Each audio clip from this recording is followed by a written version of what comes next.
제가 그 리튬이온 배터리에서 흑연 음극재가 됐든 양극재가 됐든 흑연이 됐을 때 흑연 만들 때부터 이제 심산 코커스를 이렇게 서로 입자 굵기를 이렇게 대중소다 그럼 사이즈를 틀리게 해가지고 흑연을 제조하는 방법에 대해서 제가 말씀을 드렸죠. 이렇게 됐을 때 굉장히 뛰어난 구조를 갖는다고. 이제 이 상태에서 이렇게 인조 흑연을 만들어내고요. 서로 사이즈를 가루는 이제 틀리게 만들어내는 거죠. 가루 입자다. 아니 뭐 어떤 형태 입자다 그랬을 때 나노 입자로도 가능해요. 대중소 이렇게 하고 틀리게 해가지고 이거를 인조 흑연을 만들면 굉장히 효율이 뛰어납니다. 이런 방식으로 이제 만드시면은 인조 흑연을 만드신 방식은 제 기술 구조에 해당한다는 것을 말씀을 드립니다. 또는 양극재에서도 리튬과 각종 여러 가지 금속을 결합해서 양극재를 만드실 때도 그때 이온 그 분말 자체를 이제 대중소 이렇게 입자 굵기를 틀리게 해서 이것을 만드실 때도 제 기술 구조에 해당합니다. 양극재, 음극재의 인조흑연을 일단 판을 만들고 판의 두께를 서로 이렇게 굵기가 틀리게 해서 두께를 틀리게 해서 결합한 이런 구조를 선택하실 때 굉장히 성능이 뛰어나다. 양극재도 동일하게 두께를 틀린 이렇게 판으로 만들어서 적층을 하실 때 굉장히 기술 뛰어난 그 구조가 된다고 말씀을 드렸죠. 납축전지에서도 동일한데 납축전지에서도 이렇게 판을 만들 때 서로 두께가 틀린 그 판으로서 결합해서 만드시면 제 기술 구조에 해당하게 됩니다. 그다음에 그 납축전지 활물질을 만드실 때 납종류겠죠. 이산화납이나 뭐 이런 것들 그리고 활물질 그 사이즈를 대중소 아주 입자 굵기로 했을 때 대중소 막 가루 형태나 입자 이렇게 만들었을 때 대중소 해갖고 서로 사이즈를 틀리게 해서 서로 간에 그 성능이 뛰어나게 만드는 이런 방식도 제 기술. 모든 형태의 전지에는 이 기술이 들어갑니다. 모든 형태의 전지를 만드실 때 활물질에 있어서 이 부분을 입자 굵기를 대중소 서로 사이즈를 틀리게 하고 또는 활물질을 판의 형태로 가공을 할 때 서로 판을 대중소 이렇게 굵기를 틀리게 해서 서로 굵기를 틀리게 해서 만들 때 그것이 양극재다 음극재다 어떤 형태든 만들 때 그것은 제 기술 구조에 해당한다는 것을 말씀을 드립니다. 그리고 이제 탄소 섬유 만들 때도 탄소 뭐 이렇게 아니면 탄소 복합재료 만들 때 이럴 때도 이제 가루 형태로 들어가 가지고 제조를 하신다. 그다음에 뭐 이렇게 석영실 같은 것도 만들 때도 동일한 입자를 사용하지 않고 이렇게 서로 사이즈를 틀리게 대중설이게 사이즈를 틀리게 만들어 가지고 탄소 섬유를 제조하시거나 또는 카본도 서로 두께가 틀린 것을 카본 소재로서 결합해 갖고 카본으로 만드시거나 이것도 제 기술 구조를 말씀을 드리겠습니다. 제 기술과 카본 소재도 두께를 틀리게 해서 판을 만들었다. 그래가지고 서로 그것을 결합시켜 하나의 제품으로 완성했다. 그러면 이제 제 기술 구조에 해당한다는 겁니다. 석영실 같은 거 만들 때도 서로 두께가 입자 굵기가 틀리게 해가지고 석영실을 만들어가지고 보다 더 이렇게 뭐라 그럴까 훨씬 광섬유다 그러면 신호가 전달이 잘 되게끔 하는 방식으로 만드시는 석영실도 제 기술 구조에 해당하겠습니다. 모든 탄소 복합재료 이렇게 가루 형태로 해가지고 그런 걸 만들 때 이런 탄소 계통의 이런 제품들 이런 것들도 만들어 가지고 하실 때도 기타의 모든 필름 형태 또는 방막 형태로 만드는 모든 제품들 이런 것에도 입자 굵기를 틀리게 해가지고 전기 전도나 또는 신호 전도가 잘 되게 하는 이런 방식은 제 기술에 해당한다는 것을 다시 한번 말씀을 드리겠습니다. 그러면 금속판 모든 철판이라도 금속판에도 입자 굵기를 틀리게 해가지고 서로 이렇게 알갱이 형태로 제가 만들었죠. 가루나 알갱이 형태로 해가지고 철판이나 금속 철판 또는 금속 제품을 만들 때 이렇게 만드시는 구조는 제 기술 구조라고 그러죠. 가루를 넣어가지고 또는 알갱이 형태로 입자 굵기가 다 틀릴 수 있잖아요. 회사에 원하는 게. 그래서 입자 굵기가 서로 대중서 사이즈를 틀리게 해서 넣을 수도 있고요. 또는 가로 세로 X자 심지 구조를 넣거나 또 꾸불꾸불 해가지고 대나무 밭처럼 해가지고 내진 구조를 갖추는 그런 심지를 그 심지가 어떤 방식이든 상관없습니다. 다만 제 기술 구조 중에 하나는 서로 철사 같은 거 철근 같은 걸 꽈가지고 가로 세로 심지를 만들면 훨씬 더 강력하고 탄탄한 철판이 나온다고 제가 말씀을 드렸죠. 알갱이도 이런 식으로 조그만 알갱이로 그런 식으로 다 그렇게 하면은 수많은 알갱이 사이즈들이 있겠죠. 똑같은 사이즈가 들어가도 되지만 다양한 사이즈가 들어갈 수도 있어요. 그럼 이것도 충격을 사방으로 퍼뜨리는데 역할을 할까요?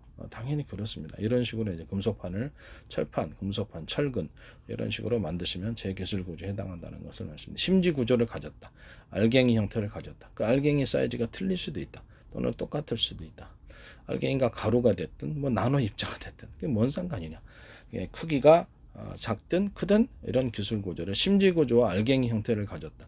똑같은 알갱이와 똑같은 또는 그 안에다가 그렇죠. 꼭 철근만 하라는 법이 없잖아요. 금속도 될 수도 있고 뭐 다양한 모든 것도 다 들어갈 수 있다라는 것을 돌가루도 들어갈 수 있고 뭐 석영가루도 들어갈 수도 있고 이렇게 수많은 다양한 것이 들어가서 제품을 만드시면 기술로 가루와 알갱이 형태로서 심지 구조로서 제조하시는 모든 금속 철판은 제 기술 구조에 해당합니다. MDF 같은 거 그다음에 목재 가공하실 때 합방 이럴 때도 역시 석고보드 가공하실 수많은 가루의 형태나 입자 굵기가 틀리게 만들어서 제품을 뭐 돌가루도 들어갈 수 있고 합성섬유 가루도 들어갈 수 있고 철가루 뭐 철가루 금속가루도 들어갈 수 있고 그렇지 않습니까? 철판 가공에 있어서 제가 말씀을 드렸다시피 철이다 녹슬지 않는 형태가 있을 철도 들어갈 수 있고 스텐 정도 그다음 뭐 알루미늄, 텅스텐 뭐 별개 여러 가지 금속재를 자기 회사 원하는 게 있을 거 아니에요. 그것을 가루 형태로 만들어 가지고 일단은 혼합비를 정확히 만들어주고 그래서 작은 용광로에서 녹이고 그것을 실이나 가루 형태로 뽑는다. 1차적으로 그 가루를 다시 한번 균일하게 됐잖아요. 균일하게 혼합이 된 상태로 만들고 다시 그거를 또 가루를 뭉쳐서 용광로에 넣고 하나의 철판이나 금속재를 만들면 동일한 아주 잘 혼합이 된 혼합 비율이 제대로 된 것을 만들 수 있다. 이런 방식으로 이제 금속판을 가공하시면 아주 튼튼하고도 뭐 가벼운 이런 금속판이 나오지 않겠습니까? 이런 방식으로 이제 금속판이래야 될 각종 철판 어떤 이런 것들을 또는 철근 이런 형태를 이런 식으로 가공을 하시는 방법은 제 기술 구조에 해당한다는 것을 다시 한번 말씀을 드립니다. 뭐 석고보드다 아니면 뭐 MDF 종류 이렇게 종이 펄프 아니면 톱밥을 합해 갖고 만드는 인공 목재들에 대해서도 그렇고요. 가루 형태 같은 것이 들어가거나 알갱이 형태 사이즈가 틀릴 수 있겠죠. 대중소동 이렇게 심지 구조 가로서로 뭐 X자 심지 구조가 뭐가 됐든 간에 심지 구조를 뭐 합성섬유도 될 수 있고 다른 나무 목재도 될 수 있고 가로서로 심지 구조를 넣어 가지고 뭐가 됐든 재료가 뭐가 됐든 심지 구조 알갱이 형태를 넣어 가지고 석고보드와 MDF를 만들었다. 그럼 보다 강하고 튼튼한 게 나옵니다. 가루 형태로 들어가고 돌가루도 넣을 수 있어요. MDF 같은 데도 석고보드에 돌가루 뭐 그다음에 각종 모든 뭐 들어가 합성섬유 가루도 들어갈 수 있고 모든 가루가 이게 들어가서 제조하는 형태 이런 것들 그다음에 곰팡이 에어컨 살균제 같은 것들을 넣어가지고 MDF나 아니면 그 석고보드 만들고 합판을 만드실 때도 제 기술 구조에 해당한다는 것을 말씀드립니다. 거기다 이제 유리석영 코팅제하고 우리 방수제 이렇게 돼 세라믹 코팅제, 코팅 방수제 넣어가지고 코팅제, 코팅 방수제 넣어가지고 석고보드, 합판 이런 그다음에 MDF 이런 인공 목재를 만드실 때는 제 기술 구조에 해당한다는 말씀드립니다. 모든 플라스틱 종류의 가루 형태나 심지 형태로 가공해서 플라스틱 자체를 엄청나게 튼튼하게 만들어 놓는 구조.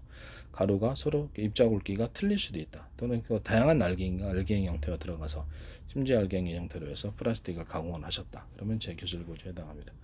플라스틱 제품을 만들 때 인위적으로 플라스틱이나 철판의 구조를 만들 때 인위적으로 서로 두께가 틀린 금속판을 여러 개의 결합을 통해서 철판 구조를 만드셨다.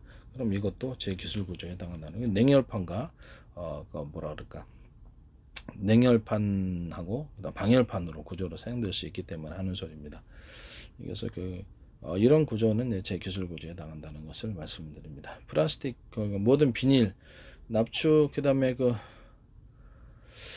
플라스틱 종류의 합성섬유 나일론을 좀 보다 많이 첨가를 시켜갖고 제품을 만드셔도 제 기술 구조에 해당합니다. 또는 거기다가 유리석영 코팅제, 의류 방수제 이런 것들을 MDF나 뭐 각종 합판, 석고보드 합판에도 이런 것들 만드시 유리석영 코팅제, 의류 방수제, 또는 코팅 방수제, 세라믹 코팅제를 철판 가공, 금속 가공, 금속체 가공 이런 것, 금속판이라든지 뭐가 됐든 그다음에 플라스틱 이런 종류에도 같이 넣어가지고 만드시거나 창문 종류의 PC 계통이라든지 이런 이제 창문 종류 유리석영 코팅 의류 방수제 넣어가지고 만드시면 제 기술 구조에 해당합니다. 그다음에 어떤 필름 형태로 만들 때, 비닐 형태도 만들 때 PC 형태뿐만 아니라 합성섬유 나일론으로 제가 창문 만들자고 얘기를 했었죠. 아니면 아크릴을 좀 섞어줄 수도 있고요. 그래서 아크릴과 합성섬유를 같이 나일론을 섞어가지고 90%짜리가 있어요. B2가도 그거를 가지고 창문을 만들죠. PC 계통은 너무 약하니까 아니면 그냥 나일론을 좀 더 순도를 높여가지고 그걸로 창문 만들자고 얘기해요. 이런 식으로 창문 만드시면 제 기술 구조에 해당합니다. 또 유리석영 코팅제, 의류 방수제를 넣을 수 있다. 또는 부분적으로 좀 약한 그 방열 열에 좀 약하긴 하지만 그다음에 그 실리콘, 그다음에 실리콘 욕실 그레이종 301을 넣어서 원료 형태나 이렇게 어떤 게 할 수도 있다. 필름 형태의 욕실용 그레이종 301을 넣어가지고 자체를 만들거나 또는 접착제로 사용하시면 제 기술 구조에 해당하게 되겠습니다. 모든 필름 형태의 모든 필름 형태나 비닐 구조에 욕실용 그레이종 301을 제품에 첨가시키거나 이렇게 하셨을 때 제 기술 구조에 해당한다는 것을 말씀드립니다. 또는 심지 구조를 가지고 가로, 세로, X자든 정형적이든 비정형의 심지 구조나 알갱이 구조를 가지고 비닐을 만드시거나 필름 형태를 만드셔도 제 기술 구조에 해당합니다. 그래서 이제 그 방수 구조를 만들기 위해서 텐트 천이나 각종 모든 천 종류의 유리석영 코팅제, 의류 방수제 또는 욕실용 그레이종 301을 원료 형태나 제품 자체 형태로 넣어가지고 만드시면 제 기술 구조에 대해 창문에도 사용될 수 있고요. 각종 필름 부분이나 어떤 시트지 이런 것들도 방수포 이런 데도 다 사용할 수 있습니다. 모든 방수 계통의 이 제품을 사용하시면 뭐 실리콘 테이프도 사용할 수 있어요. 테이프에서 접착제도 사용할 수 있고요. 욕실용 그레이징 302와 본드를 결합해서 경화형 본드가 됐든 그냥 본드가 됐든 본드를 사용해서 같이 결합된 제품으로 만드셔도 제 기술 구조에 해당합니다. 욕실용 그레이징 302와 에폭시를 결합하거나 욕실용 그레이징 302와 라텍스를 결합하거나 욕실용 그레이징 302와 스판덱스를 결합해서 제품을 만드셔도 제 기술 구조에 해당합니다. 이런 제품들 합성섬유, 스판덱스, 라텍스, 에폭시 모든 유리석영 코팅제, 의류 방수제, 세라믹 코팅제 그다음에 코팅 방수제 넣어가지고 제품을 만드실 때도 제 기술 구조에 해당합니다. 이것은 MDF에도 들어갈 수 있고 각종 각종 이렇게 석고보드 이런 보드에도 다 들어갔습니다. 하이그로시 형태로 만든 제품에도 유리석영 코팅 의류 방수제 넣어서 만드시면 제 기술 구조에 해당합니다. 합성섬유 그 하이그로시 만들 때 합성섬유를 좀 넣어가지고 하이그로시를 합성 나일론 같은 거 만들거나 또는 그게 좀 아크릴을 넣어가지고 만들거나 이렇게 합성섬유 계통을 만들어 넣어가지고 하이그로시 만드시면 제 기술 구조에 해당하게 되겠습니다. 모든 필름 부분을 그다음에 욕실용 그레이종 302와 또는 합성섬유 나일론, 또는 아크릴과의 결합 이런 형태로 만드셔도 제 기술 구조다. 모든 아크릴에 합성섬유 나일론을 섞어가지고 제품을 만들거나 여기다 의류 방수제, 유리석영 코팅제를 넣어서 만드시면 제 기술 구조다. 여기다 욕실용 그레이종 301을 써가지고 만드셔도 약간 열에 약해요. 역시 이렇게 실리콘이 이런 부분도 제 기술 구조에 해당한다는 것을 말씀드립니다. PC 창문에 합성섬유 나일론을 좀 더 섞어서 탄탄하게 만들어주는 구조, 아크릴에 이것을 만들어주는 프로테인을 해서 마음이에요. 이렇게 합성섬유 나일론이 비투가에 좋기 때문에 그게 더 좋다고 생각합니다. 이런 기술 구조도 제 기술 구조다. 이렇게 필름의 형태로 또는 하여튼 이렇게 되겠습니다. 이런 기술 구조는 제 기술 구조에 해당한다는 것을 말씀을 드립니다. 모든 텐트 천이라든지 방수천, 방수포 이런 데도 유리석영 코팅, 의류 방수제 넣어서 만드시고 옷을 만들 때도 유리석영 코팅제, 의류 방수제, 세라믹 코팅제, 코팅 방수제 넣어가지고 합성섬유 실 자체를 그렇게 만들어 방수 구조를 갖기나 이렇게 오랫동안 색이 선명하도록 만드는 구조. 그다음에 모든 미술용품에 사용되는 그런 거나 페인트 또는 모든 형태의 염료에 유리석영 코팅제나 의류 방수제를 또는 섞거나 아니 코팅제를 넣어가지고 코팅 방수제 넣어가지고 색깔을 선명하게 만드는 이렇게 뚜렷하게 만드는 기술 구조도 제 기술 구조에 해당한다는 것을 말씀을 드립니다. 아니면 유리석영 욕실용 그레이징 301을 아크릴 어떤 물감 대신해 가지고 그걸 물감으로 사용하셔도 됩니다. 이런 기술 구조도 제 기술 구조가 됩니다. 기타 실리콘 부분, 기타 실리콘 제품 자체를 가지고 물감을 섞어 가지고 물감으로 사용하시는 기술 구조도 제 기술 구조에 해당한다는 것을 다시 한번 말씀을 드립니다.